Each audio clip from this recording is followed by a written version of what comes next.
حضرت غوث اعظم کے والد بھی تقوی والے تھے اور آپ کی والدہ بھی تقوی والی تھی، اور ان دونوں تقوی والوں کے آنگن میں جو پھول کھلتا ہے اسی پھول کو زمانہ غوث اعظم کے نام سے یاد کرتا ہے۔ سبحان اللہ، زمانہ غوث اعظم کے نام سے یاد کرتا ہے۔ اور شان غوثیت میں یہ جملہ بھی آپ کے گوشے گزار کر دوں کہ دیکھیں کہ جس رات حضرت شیخ عبد القادر جیلانی رضی اللہ تعالی عنہ کی ولادت ہوئی، جس رات حضرت غوث اعظم پیدا ہوئے، اس رات شہر گیلان میں جن عورتوں کے یہاں بھی بچہ پیدا ہوا، اللہ رب العزت نے ان سبھوں کو بیٹا ہی عطا فرمایا، اور ہر پیدا ہونے والا بچہ اپنے وقت کا ولی کامل بنا۔ سبحان اللہ، اپنے وقت کا ولی کامل بنا۔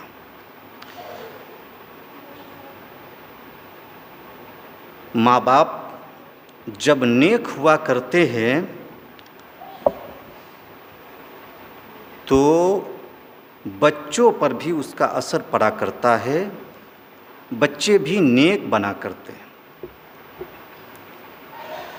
اور اگر ماں باپ برے ہوا کرتے ہیں تو بچوں پر بھی اس کا یہ اثر پڑتا ہے کہ بچے بھی برے ہونے لگتے ہیں۔ یعنی جس طرح ماں باپ کے جسمانی امراض رنگ و روپ پیدا ہونے والے بچے میں منتقل ہوا کرتے ہیں، اسی طرح ماں باپ کے روحانی امراض، ان کی بدعمالیاں، بری خصلتیں بھی پیدا ہونے والے بچے میں منتقل ہوا کرتے ہیں۔ لہٰذا اگر آپ چاہتے ہیں بچے کو صحت مند بنانا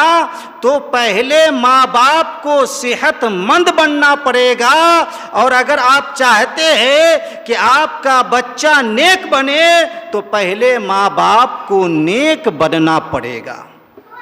پہلے ماں باپ کو نیک بننا پڑے گا،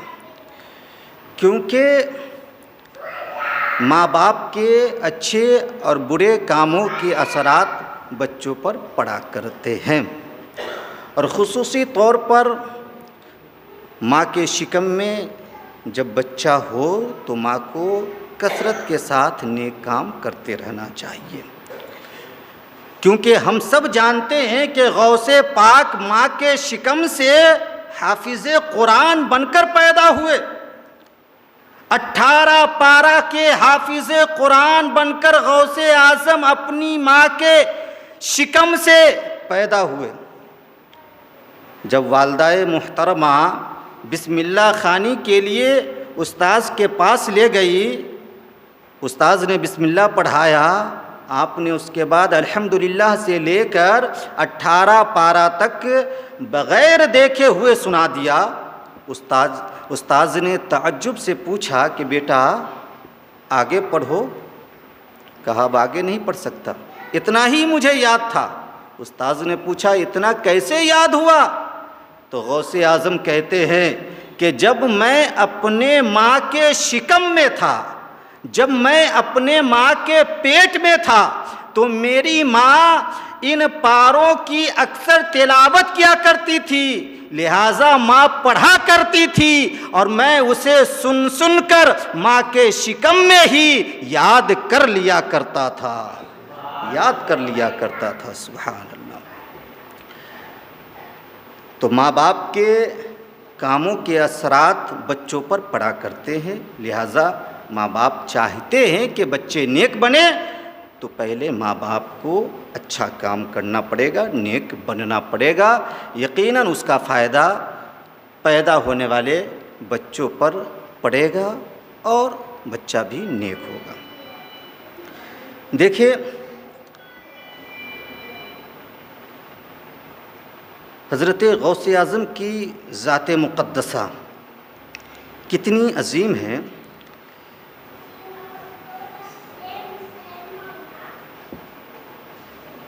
کہ آپ